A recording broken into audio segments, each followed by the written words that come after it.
Thank you. We are very near. Thank you all of you. We have, I think, a great panel. We have 25 minutes, so we are going to go directly to some question of each of you. Thank you for being here. It's an honor for me to share with you some ideas and thoughts about innovation. First of all, I would like to start with Henry. Henry, Group Director in Veepee. Veepee is an international e-commerce company specialized in the flash sales industry. So I would like to know, Henry, from your point of view, what exactly is innovation in Veepee, and how do you drive innovation in your company? Okay, big question. Everybody can hear me? Just nod if it's good. Perfect. So VP, just to talk about flash sales, it's an e-commerce activity where we propose limited stock during a limited time, and our customer value proposition is to propose the best brands at the best price. So we are a very large European company, and so for us, innovation is about two things. The first step was to imagine and to reinvent all our processes and tools in order to support our growth. This is for the corporate part. And we wanted also to be capable of reinventing basically on day-to-day basis the customer value proposition and what we want to propose to the members on our applications and desktop. So this is what we try to reach, and how do we do it? In my mind, as a previous entrepreneur, it was very important to understand that innovation is an investment, so it's important for the corporate and also for the startup to create value. So we built our approach around this perspective. So to do so, we first identify all the needs internally. We qualify them in terms of business potential in order to prioritize them. At the same time, we identify all the startups that could be able to answer to these needs. We select them in our program, in our innovation teams. We test the technology as fast as possible. And at the end, we say to our board, what is the business potential of this solution in order to decide if we have to pay a license or even if we want to invest in it. Thank you, Henry. Luis, regarding your consultant expertise related to innovation and strategy, for you, which are the key mistakes companies do when they want to execute an innovation processes inside the company? Well, I think there are many, and it depends on obviously on the market and the kind of company. But in general, from my point of view, one of the main mistakes is that in some cases, companies or some departments try to implement and develop a innovation strategy by their own, and it is very unlikely that it might succeed unless they count with the full support of the board management. If you don't have the top management on your back from the very beginning, it's very complicated. So the first thing is the involvement of the top management, and secondly, that is a needed condition, but it's not sufficient. On top of that, you also need to get the involvement of the overall organization. So it has to be a transversal initiative. It cannot rely only on the innovation or the R&D department.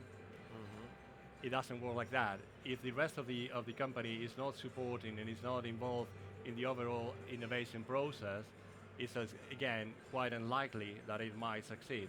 Because once these guys come up with brilliant ideas, the company is probably looking at a different point, at a different focus, and it's quite likely that there might be a rejection in that first approach of the new ideas into the company that is into the exploitation of the day-by-day issues of the company. Okay, Luis, thank you very much. And Pedro is the director of the campus of Airbus BizLab. It's an accelerator program inside the big company. for you, Pedro, which are the challenges to do an open innovation approach in a company like Airbus? No? Well, approaching corporate innovation and open innovation, I don't know if you guys can hear me. Can you hear me? Not very well. Yeah. Now better? Yeah, now much. Está.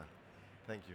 So, like I said, when trying to put together innovation programs within big companies, especially open innovation, trying to bring innovation from the outside to the inside, in our opinion at Airbus, we believe that we have to have two things.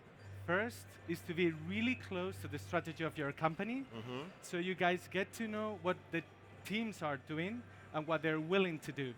Because they might be willing to do a lot of things, but not willing to do a lot of things with the outside world. So you need to go first, check what these guys are eager to do with external companies, startups, or other partners, and what they want to do by themselves.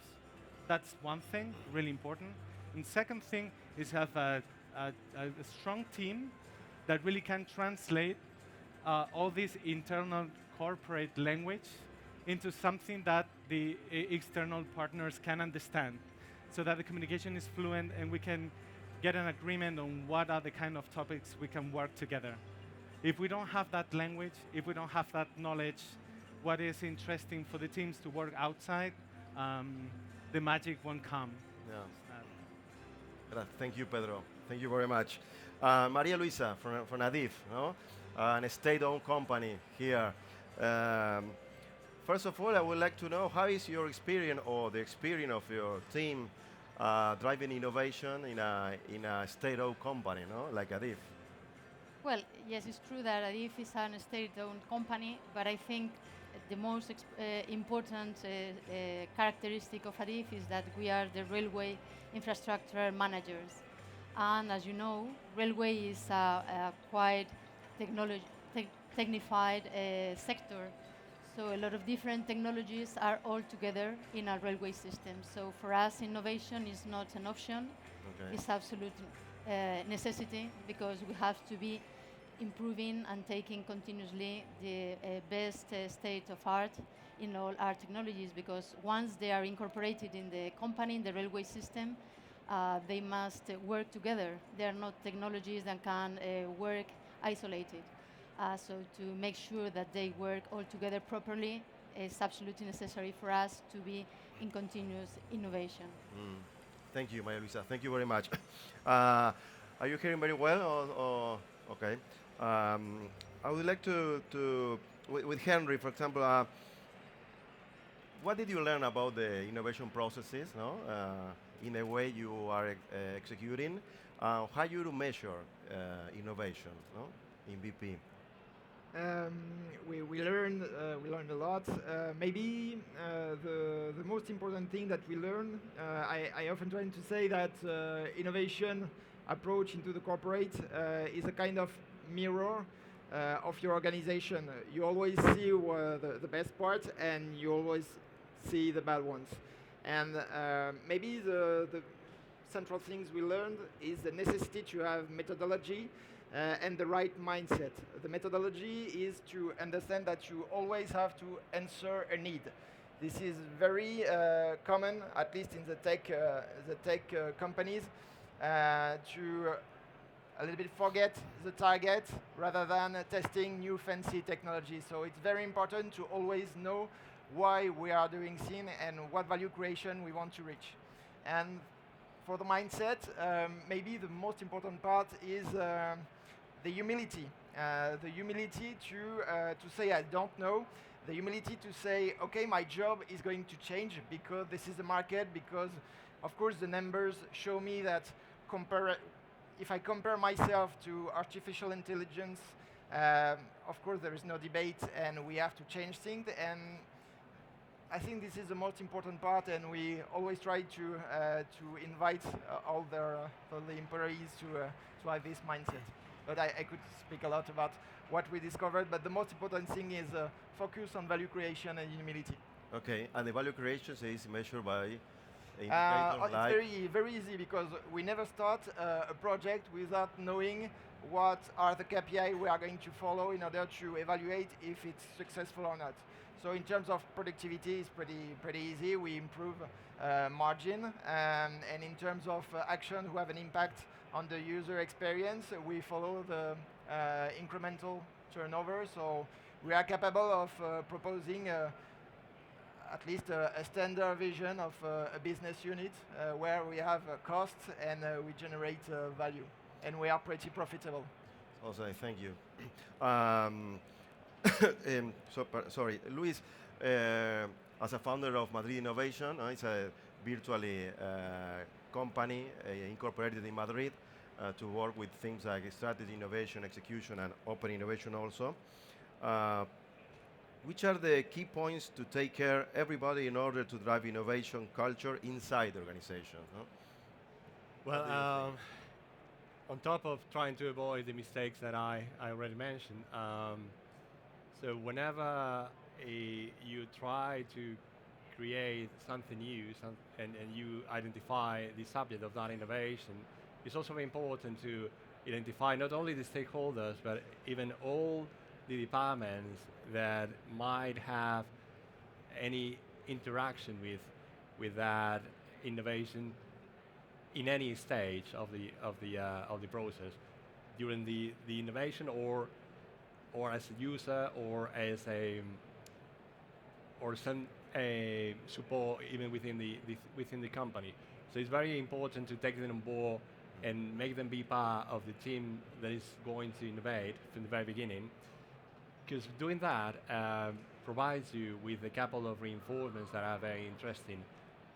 First of all, you create a feeling of belonging, because they're part of that thing that's going to be created, and so you can minimize the rejection that normally comes out of innovation, that is comes by hand with change. So we're normally reluctant to change, and innovation is not an exception in that case.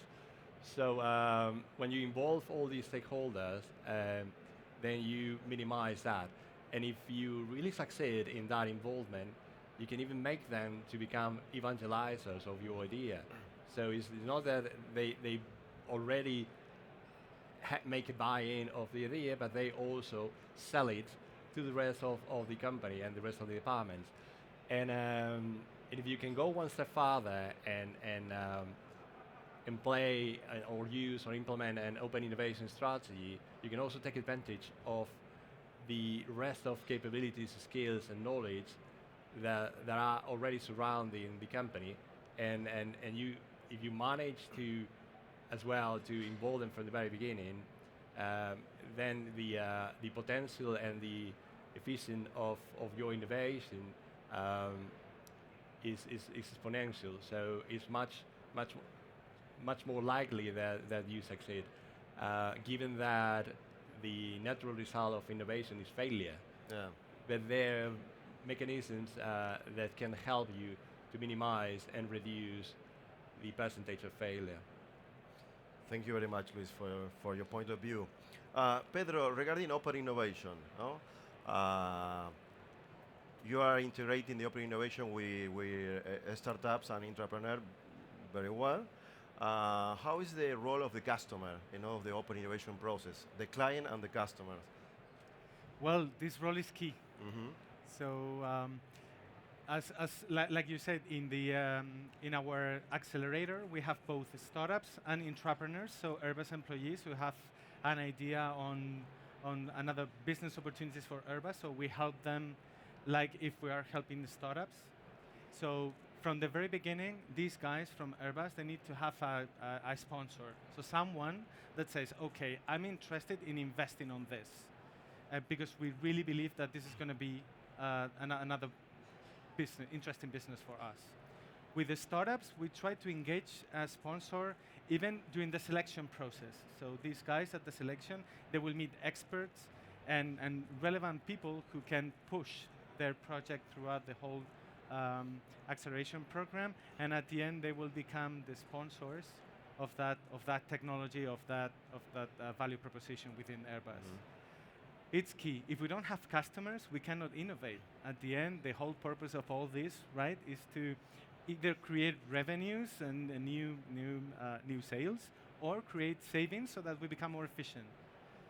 If we don't have that in mind from the very beginning, then we're not really innovating. We are doing hobbies or we do things we really like, but we need to put the business opportunity right in the middle. Okay. When you talk about clients, it's internal and external clients. Both, no? yeah. Both. No? So you align expectation of your internal clients with business opportunities.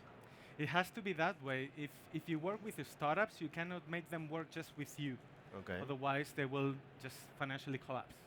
So they need to they need to have some other sources of revenues, right? When you work with internal projects, we need to know that the market is interested in our proposals, because we can be working with something that is really internal, but maybe we can be missing a big opportunity outside. So we need to test the two sides of the coin, right? Thank you, Pedro. Maria Luisa, for you, which are the challenges and achievements that you have during this journey about innovation?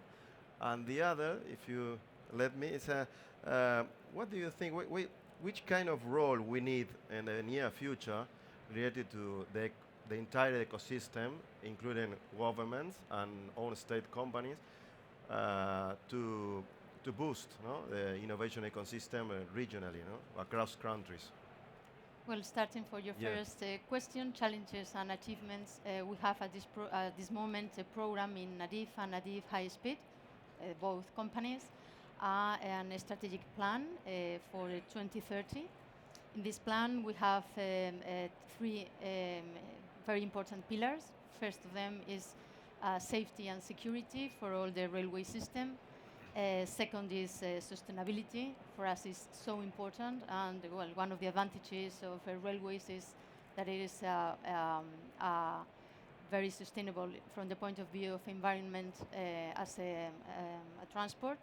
And the third one is service, because we have to consider clients, passengers, and also other users in our stations as a focus in our strategy. And these three pillars are complemented with three transformation levers. Of course, one of them is people, is the most valuable asset of the company. Second is digital transformation, but the third one, and the one that's important here, is innovation. As I said before, it's fundamental for us, as we must go on innovating continuously to get the right technologies at the right time. So I think in the last times we have moved from a supplier-client mode to a collaboration between those who produce the technology and those who are going to use the technology, which is our case.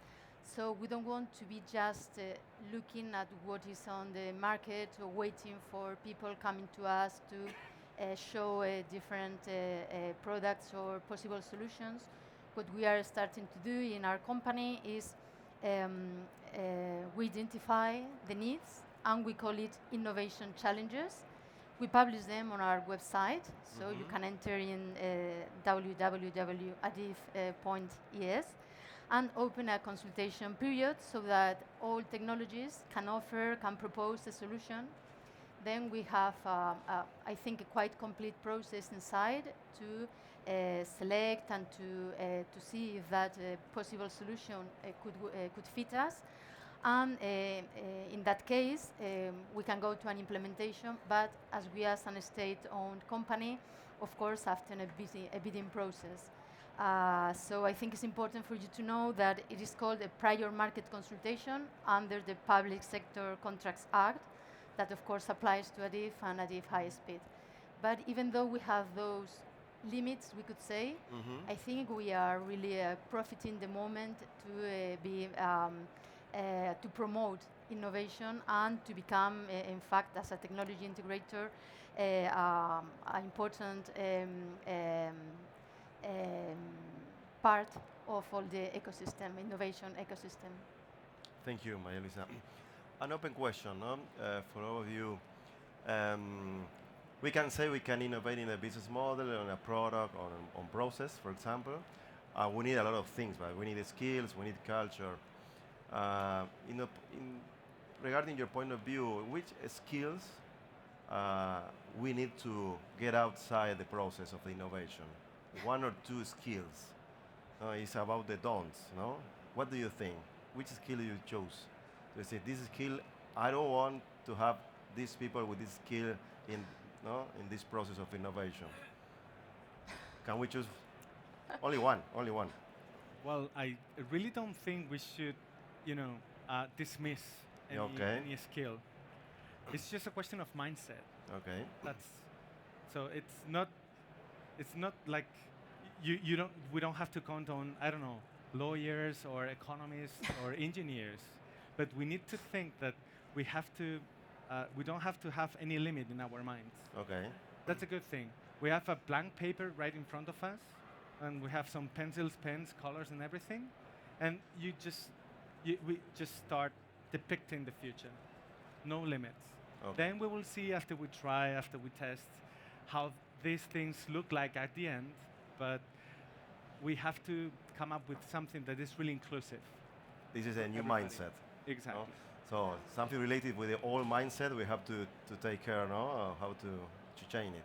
Luis. If I may, I fully agree. I think any capability is more than welcome, and more the other way around. So I don't like run innovation process with closed departments where you only might have engineers or lawyers, or because the conversation or the outcomes you might have from all of them is probably the same you might have from one of them, because there's no interaction and there's no exchange at all.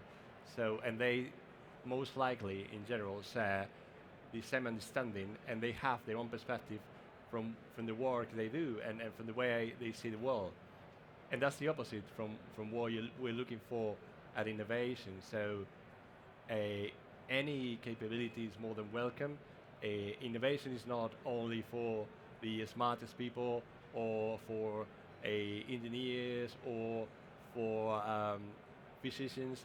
It is the other way around. What we're trying to do with the new paradigm is bring everyone, every capability available around and within the company and even outside to make it more fruitful and enriching the innovation in the end. So Henry, everyone can innovate in your company for every area and every.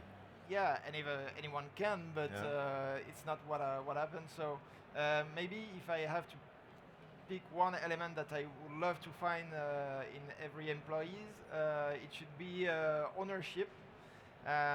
Because from my point of view, this is essential in the markets we are. How fast it changes, that every one of us should be capable to say, okay, my job is going to change and I have to anticipate it. It's very tough to be in front of someone who is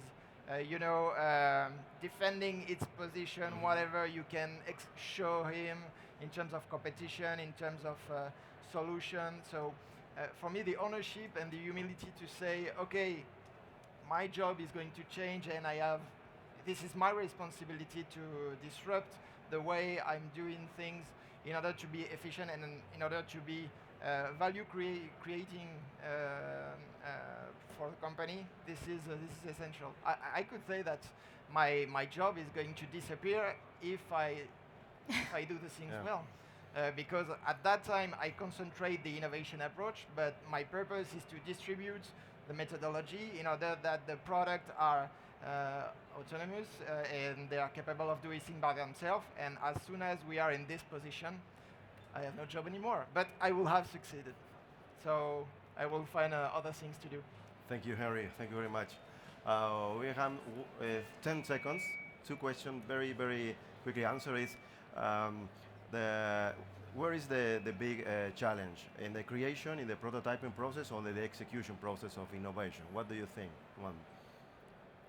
Well, I think in Three? all of them. Okay. You have to find out the challenge, Yeah. because if not, if you don't really know what you really need, it's quite difficult to move all all the process.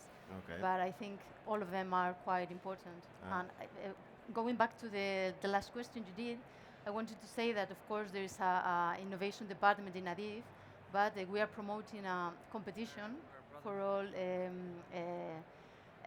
people in the company to promote them to think about how to improve railways. And I think it's clear that in railways we have always innovated because we have moved from steam railways to high speed. Yeah. So innovation, innovation, innovation. Luis, to close, the near future of innovation, what do you think? What do you like to add? The innovation. Well, I don't have a crystal ball, but I think we're on the way to change the paradigm and to make it more transversal. And I think there's a new, very interesting role that is appearing. That's the a innovation facilitator, which is so it's come from those that used to be gurus that now are facilitators and provide the guidance to others, and in the sense of making innovation available for everyone to participate. Okay. So thank you very much to participate in this panel. Thank you for all of you. We have to finish.